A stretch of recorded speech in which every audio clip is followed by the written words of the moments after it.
Halo teman-teman Kola Kisah, kali ini kita akan berkisah mengenai masa perkuliahan. Bagi kamu yang berada dalam fase perkuliahan, pasti tidak jarang menghadapi tuntutan tugas kuliah atau masalah-masalah perkuliahan yang membuat kamu cemas dan gelisah. Tidak jarang perkuliahan juga membuat kamu menjadi stres atau berkonflik dengan diri saat menghadapi kenyataan yang tidak sesuai dengan ekspektasimu. Misalnya gini, pernah nggak sih kamu merasa jenuh, terbebani, merasa banyak hal yang belum terselesaikan, banyak hal yang perlu diperbaiki, banyak yang perlu dibaca ulang, atau masih banyak langkah yang harus kamu lalui untuk menuju tujuanmu, dan kamu merasa tertinggal, atau kamu merasa pesimis dapat melalui semuanya dengan baik. Kemudian, karena itu semua, kamu mulai memikirkan kemungkinan-kemungkinan terburuk yang akan terjadi. Dan pada akhirnya, setiap membicarakan mengenai perkuliahan, kamu selalu merasa cemas, khawatir, overthinking, dan lain sebagainya. Nah, teman-teman, di sini Kola Kisah akan memberikan tips-tips yang dapat kamu lakukan untuk mengurangi kecemasan yang kamu rasakan selama perkuliahan itu. Pertama, coba kamu bagi masalah-masalah atau tuntutan perkuliahan yang kamu rasa membebani itu menjadi bagian-bagian kecil berdasarkan skala prioritas. Maksudnya di sini, dari masalah-masalah yang kamu anggap besar tersebut, kamu bagi nih masalah perkuliahan apa yang paling dekat saat ini yang harus kamu selesaikan terlebih dahulu, mana pula masalah yang bersifat jangka panjang. Biasanya, kita seringkali langsung memikirkan secara keseluruhan masalah-masalahnya hingga akhir, namun hal itu malah membuat kita sibuk dengan pikiran tentang hasil di akhir dan melupakan step atau proses yang harus kita jalani untuk mencapai hasil akhir itu. Walaupun hanya langkah kecil yang kamu lakukan, itu dapat membantu mencapai hasil di depannya.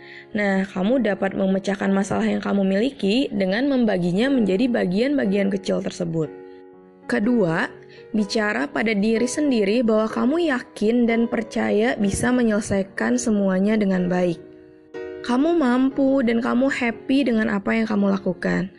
Katakan hal itu kepada dirimu sendiri. Katakan hal-hal positif kepada dirimu. Misalnya, kesulitan saat ini bisa jadi sebuah batu loncatan untuk kamu menjadi lebih baik lagi ke depannya, menjadi lebih baik lagi dari diri kamu sebelumnya. Yang ketiga, move on dari kegagalan di masa lalu. Kita memang gak bisa mengubah apa yang terjadi di masa lalu, tapi kita bisa tetap merasakan hal itu pada masa sekarang. Nah, yang perlu kita lakukan adalah batasi seberapa seringnya kita mengingat-ingat atau merefleksikan kegagalan itu pada masa ini. Terimalah bahwa semuanya telah terjadi. Kuncinya, terimalah dan move on.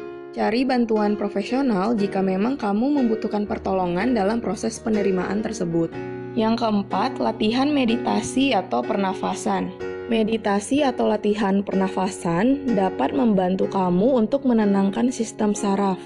Kamu bisa mencari materi tentang ini di YouTube atau Google, bagaimana cara latihan meditasi atau pernafasan untuk menenangkan diri. Kelima, luangkan waktu untuk melakukan hobi yang membuatmu senang dan tidak membuatmu stres. Pilih hobi yang dapat membantu kamu fokus pada masa saat ini tanpa khawatir mengenai apapun di sekitarmu. Keenam, olahraga yang teratur.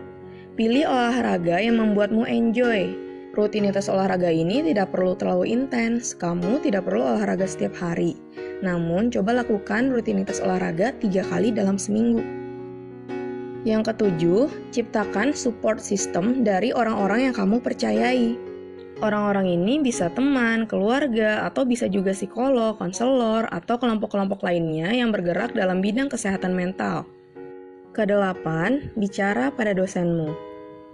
Jika kecemasanmu berasal dari pekerjaan atau tugas yang kamu miliki di kelas, coba beritahu dosenmu mengenai apa yang kamu rasakan. Bisa jadi dosenmu dapat membantu mencari jalan keluar untuk masalah yang kamu hadapi dalam bidang akademik tersebut. Kesembilan, coba cari tahu atau lacak perasaanmu. Kecemasan dapat diakibatkan oleh banyak hal, namun hal-hal tertentu dapat memicu itu terjadi. Kamu bisa membuat catatan atau list mengenai hal-hal apa saja yang membuatmu tertekan atau stres. Catatan ini dapat membantumu untuk menemukan dan mengenali situasi-situasi apa saja yang biasanya menyebabkan atau memicu kamu cemas. Tips terakhir, sadari bahwa kamu tidak sendirian dalam mengalami kecemasan perkuliahan ini. Banyak mahasiswa-mahasiswa lain di sekitarmu yang juga mengalami kecemasan yang sama. Jangan takut untuk menceritakan pengalamanmu. Hal ini dapat membantumu menemukan orang-orang yang dapat memberikan dukungan. Kamu dan teman-teman di sekitar dapat memberikan dukungan satu sama lain. Ya, begitulah 10 tips yang dapat teman-teman lakukan untuk mengatasi kecemasan perkuliahan dari Kelola Kisah kali ini. Semoga bermanfaat dan sampai jumpa pada konten-konten kita berikutnya.